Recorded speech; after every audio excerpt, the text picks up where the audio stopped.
Une fois que tout est dit, mise en action, même jeu qu'avant, plein de ballons. Ceux qui n'ont pas la balle, ils ont le droit maintenant d'utiliser cette règle du respect auprès d'avoir des joueurs pour empêcher les joueurs d'aller marquer. Par contre, attention, on ne prend le ballon à quelqu'un uniquement qui a la balle, hein. On n'essaie pas de plaquer quelqu'un qui n'a pas encore la balle, et quelqu'un de l'équipe adverse.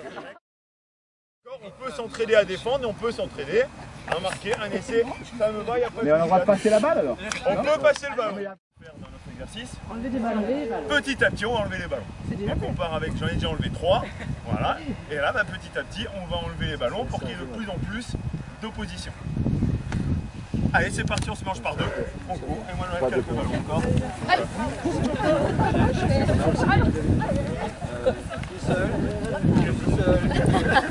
Alors si voilà, on peut se mettre par 3 si jamais on n'est pas dans le paire, mais a priori c'est bon. Côté, attention, on va, on touche.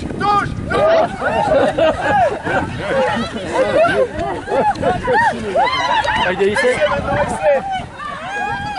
1, 2, 3, 4. Essai, allez, ça va pas avancer. Allez.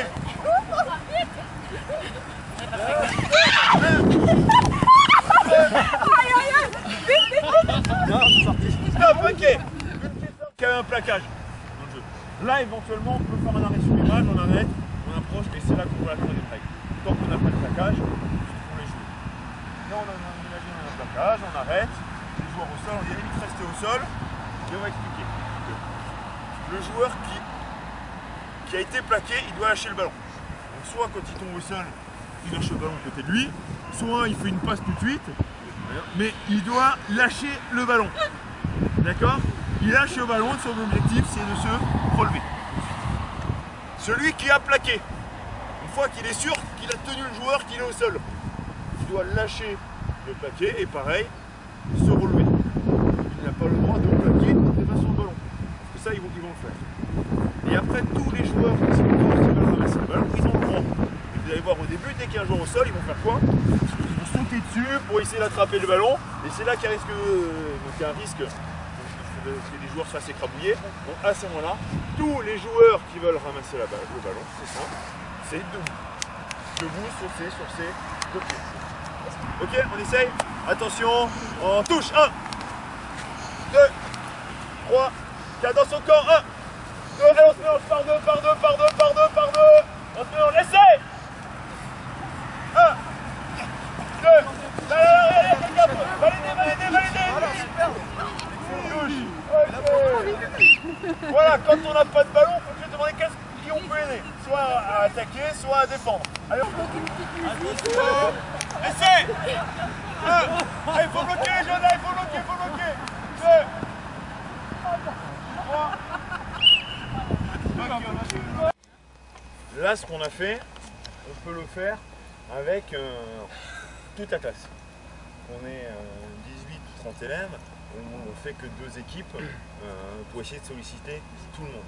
Par contre, dès qu'on va réduire un moment trop les ballons, il n'y en aura plus beaucoup, plus on va être nombreux, plus ça va être difficile. Là, il y a encore un nombre de ballons assez intéressant où finalement on se retrouve à avoir les forces qui sont un peu réparties sur le terrain et les oppositions.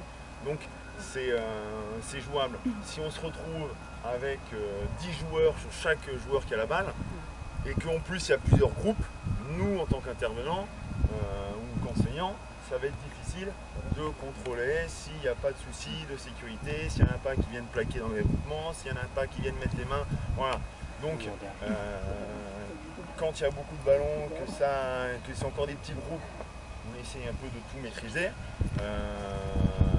Dès qu'on est trop et qu'il n'y a plus beaucoup de ballons, et comme ça va être le cas sur la partie match arrivée, on ne peut pas prendre tout le collectif, toute la classe en même temps, c'est pas possible.